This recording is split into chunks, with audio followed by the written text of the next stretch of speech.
ever think about owning a yacht like this one? Of course you have. And this week on Jack White's Journal, you're going to meet some people who have their own yachts and maintain them on a working man's budget. Well, they're a little bit smaller than this one. And if you're an Our Gang fan, we're going to tell you whatever happened to Spanky McFarland. Then we'll take a trip to San Felipe with Gene Gleason. And we'll have a look at what's in the stars for you with our astrologer, Carolyn Precourt. And in our Ask the Coach segment, you're going to hear from Aztec football coach Claude Gilbert. So, land lovers, pack up your sea bag, and we'll get started right after this.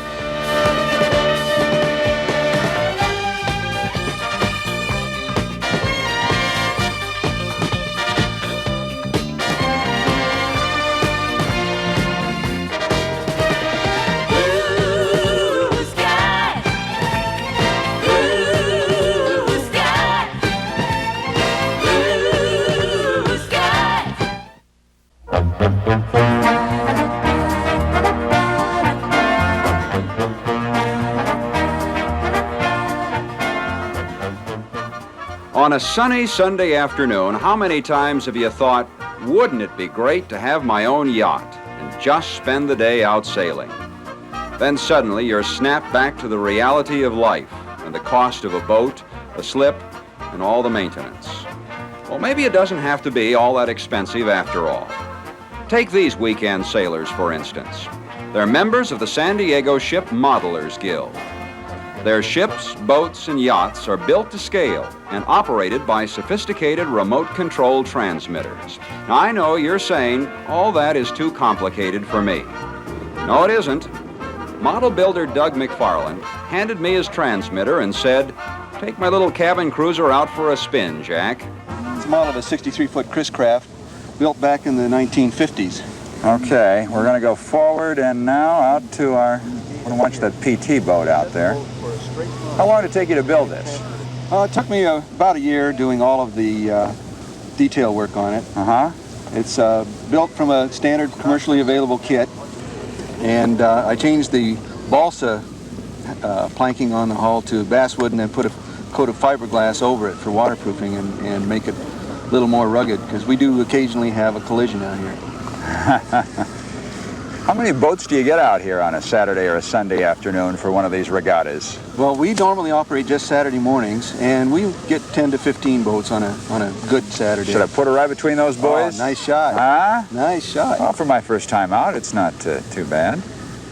I guess this is really one of the only ways you can afford to own a little craft like this, right? Right. Well, 63-foot Chris craft has a pretty high property tax. Mine, I don't have to pay any. If I can do it, so can you. As one of these weekend meets builds up at the boat basin at Vacation Village, you see all sorts of things. A PT boat that lays down a smoke screen. A guided missile cruiser that actually launches a rocket.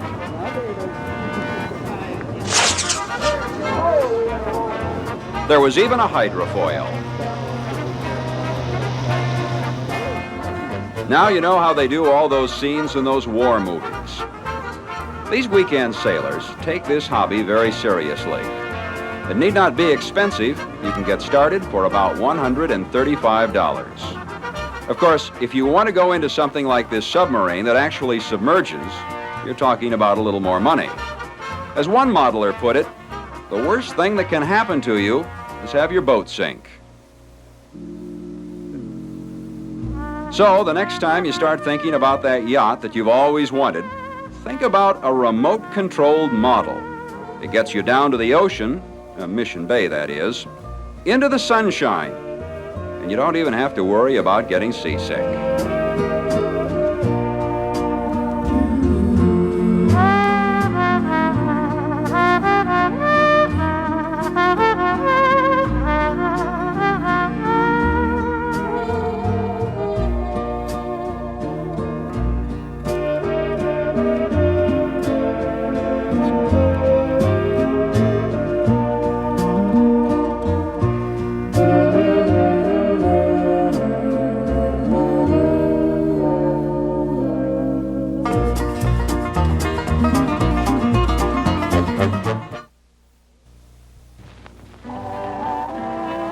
When most of us think of those old Our Gang comedies, this little fellow is the one we think of. His name is Spanky McFarland. A week or so ago, he celebrated his 52nd birthday, and a lot of people have written to us and asked, whatever happened to Spanky? Well, we found him recently in Los Angeles, attending a convention, and very much remembered. What was it like working on the Hal Roach lot with people like Laurel and Hardy and Charlie Chase and Thelma Todd and all the big names in those days? Well, I guess in a word, super. You know, I was a kid, and although I was in the movies, I knew who these people were, and of course they were the giants of the industry then, and still are to a lot of people. It was like a family. Hal Roach Studios was a rather small operation compared to some of the giants that evolved, you know, MGM and Paramount and Universal and stuff like that. But we were kind of a happy family, and the Laurel and Hardy would come over and visit our set on occasion. Charlie Chase would come over and visit. If Edgar Kennedy was something, he might come over. Visiting firemen from all walks of the industry would come by, and then of course a lot of times for publicity purposes we would, a couple of the kids would, or maybe even our mothers would say, come on, let's go over to and watch the Laurel and Hardy shoot. What was it like when you gave up the movies? I actually quit the business, okay, probably in 1955. After I did my bit in the Air Force and fried hamburgers and sold insurance and the usual story about the out-of-work actor in Hollywood, I tried coming back out here. I was living in Texas at the time, which is my home, and I tried making a comeback, so to speak. I hate the word, but for lack of more definitive verbism, I guess that's all right. And was patently unsuccessful. I got the impression that I would go on a call or something, and they'd put me over in a corner and say, oh, that Spanky McFarland isn't here, wasn't he cute, blah, blah, blah, but there was no work for Spanky, you know. And I was a finished actor. I knew my trade. It was the only trade I knew. And it really upset me, and I wasn't getting any younger, so I guess, in effect, I said, under my breath, you know, well, stick it. And as long as I can sell something, I can do damn well what I please, and I don't need the business. He's now a salesman for Magic Chef appliances. Spanky McFarland does not receive any residuals from all of those movies he made in the 1930s and 40s, and he says he has no regrets for that. He says it was a good life, and he loved every minute of it. But that was a long time ago. And now he is a different person from the little fellow in the movies. But says George Spanky McFarland, it's good every once in a while to just be remembered.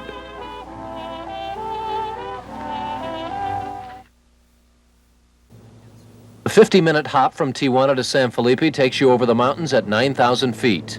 You pass over some of Baja's most picturesque but little-known landmarks, like Laguna Hansen, a jewel of a lake hidden away in a pine forest.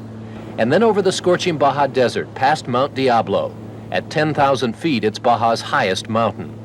And then a quick descent down the west coast of the Gulf of California, around San Felipe Point, and there's our destination, tucked into a crease where the mountains, the desert, and the ocean all come together.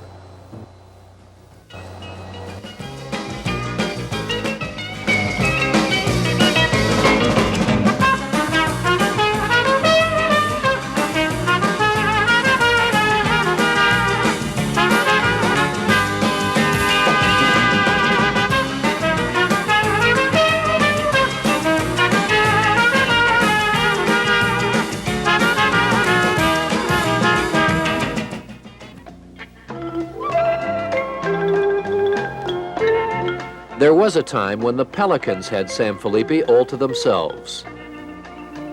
Then in the 1920s, Mexican shrimp fishermen found that they could make a living here. They brought their families and settled under the volcanic peaks of San Felipe Point, south of Mexicali. And for the next 40 years, very little changed. Then slowly, Americans began discovering that San Felipe had something for them too. Warm water and miles of beaches to camp on. Sport fishermen came first, looking for prize game fish. Then weekend thrill seekers, the off-roaders and motorcyclists. And as the word spread, college students changed their spring vacation destinations to San Felipe.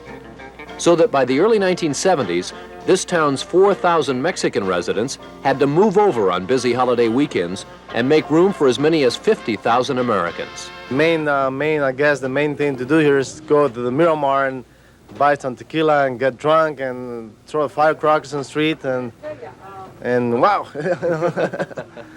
It may be noisy and it may be congested, but most Mexicans have learned to tolerate their rowdy visitors. After all, things always quiet down when the weekend's over, and it's certainly nice to have the money and anything else the Americans leave behind. But the money has spawned a prosperous merchant class in San Felipe that is now looking beyond the campers and college students to real tourists, tourists who spend even more money. They've stayed away largely because the town was just too dusty and the hotel facilities too primitive. But all that is now beginning to change. Longtime Baja buffs knew something was up when they rolled into town this year to find San Felipe had its first traffic signal.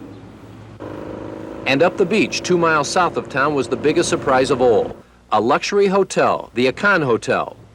It opened up last October, complete with swimming pool, tennis court, air conditioning, and something San Felipe has never seen before, green grass. Well, I was kind of disappointed when I heard about it because I've been coming down here for the past, couple years, and it's just a nice place to get away to, and it's, there is no development that's been going on, and that's the reason, the fun of it to come down here, just to lay out and go ATCing and hope, take out your Hobie Cat, whatever. Already, longtime San Felipe buffs are decrying the changes, especially the recent attempt to ban dune buggies and motorcycles from the 4-block-long main street. Signs went up Memorial Day weekend spelling out the new ordinance, but someone tore them down. They're back up again now, but city officials say they have problems enforcing the law. There's 1,000 bikes, 1,000 dune buggies, against 5 to 10 police, so, it's never difficult. Difficult, yeah. The plan is to keep the dune and the bikes out of town.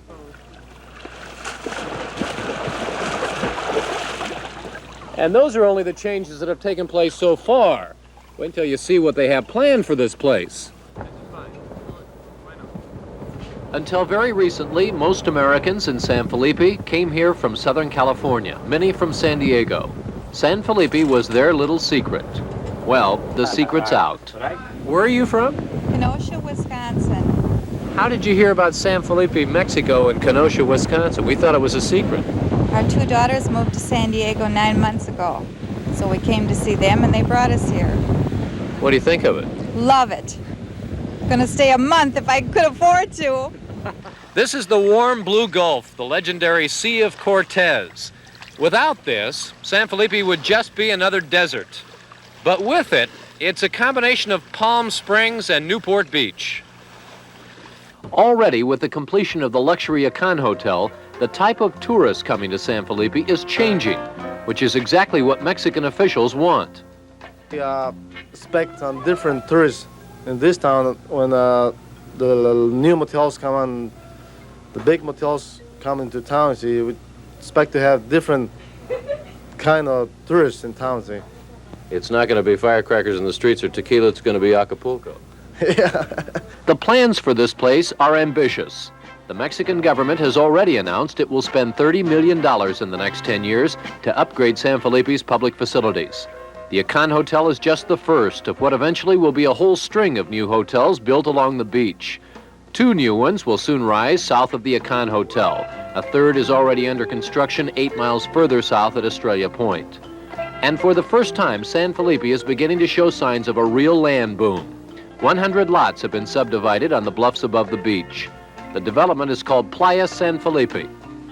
A salesman says he's already unloaded 62 of the lots, mostly to Americans. The next phase, he says, will be construction of luxury condominiums further south. The Mexican government is talking about weekly ferry boat service between San Felipe and La Paz, 600 miles down the Baja Peninsula. It has already constructed a new airport 8 miles out of town. And within 2 months, the airport will be given international status. Many of San Felipe's promoters see that as the key to fulfilling their dreams of putting San Felipe on the tourist map, alongside Acapulco, Puerto Vallarta, even the Riviera. San Felipe is going to change when all this happens. Are you happy to see those changes? I am, yeah. It's more income, it's more people is going to be happy. They got more employers and everything on that. It's not going to be the same. It is. That's good, huh? Yeah, it's much better. But not everyone takes all these big plans so seriously. They say they'll believe it when they see it. To them, San Felipe has always been a dusty little Mexican fishing village filled with colorful people, and they're hoping it always will be.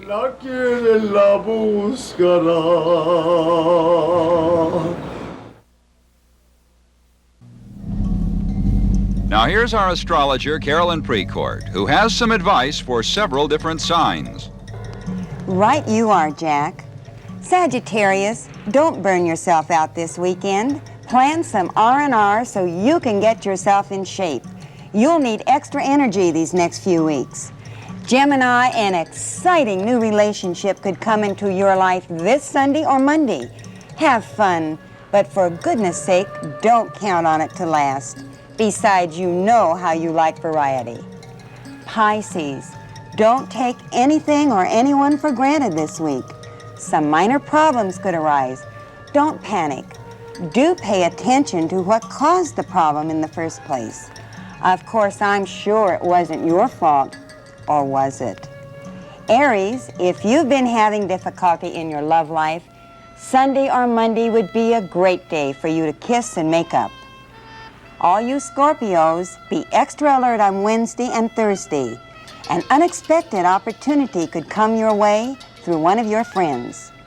I've got good news for VJ Davis, our technical director here. I know you've probably been feeling emotionally isolated, VJ, but hang in there. Right after your birthday, November 3rd, you'll want to put away that can of worms you've been considering having for lunch. Now, all you parents, make sure you know your children's sun sign. The next 2 weeks, I'll be giving you some hints on how they'll behave when they're out trick-or-treating this Halloween. Until next week, I'm Carolyn Precourt, your star lady, saying, let your stars be your guide.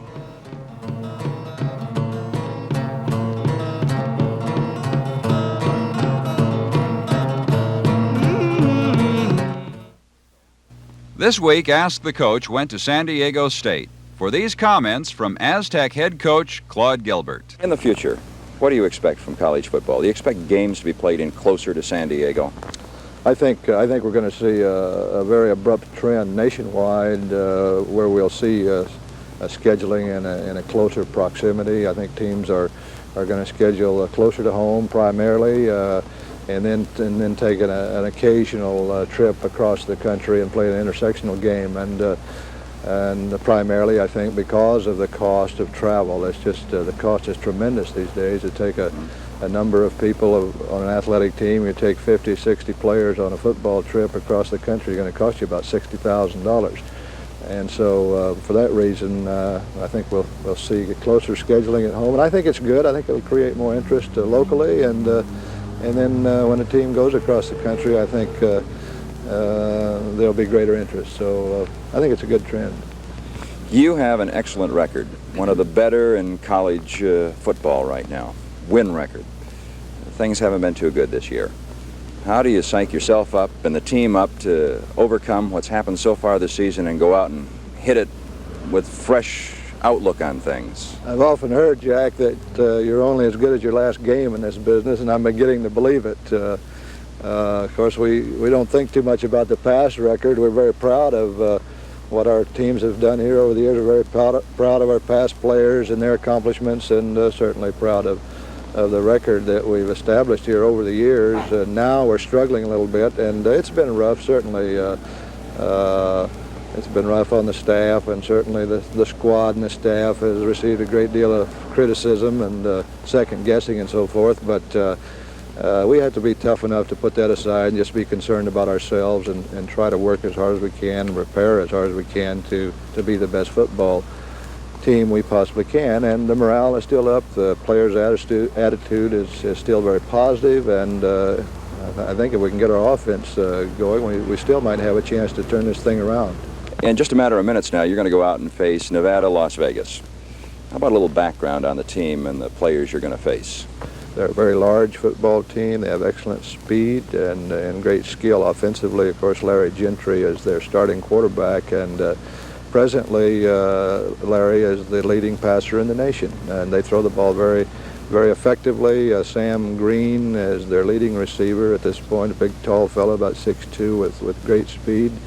And their tailback, Michael Morton, while he's not a tremendously large back, he's about 5'10", 180 pounds, is averaging over 9 yards per carry, which is very impressive. And so overall, as an offensive team, the Rebels are averaging 459 yards a game, which is quite prolific. Defensively, they're very good. They're very strong. They played great defense, with the exception of one game this year against the University of Utah, who got to them pretty good. So they're a very outstanding football team, and we certainly realize that we have our hands full with them. We certainly believe and hope that if we can get our offense on track, that we'll have a chance to make a football game out of it. But if we don't, it could be a rough evening.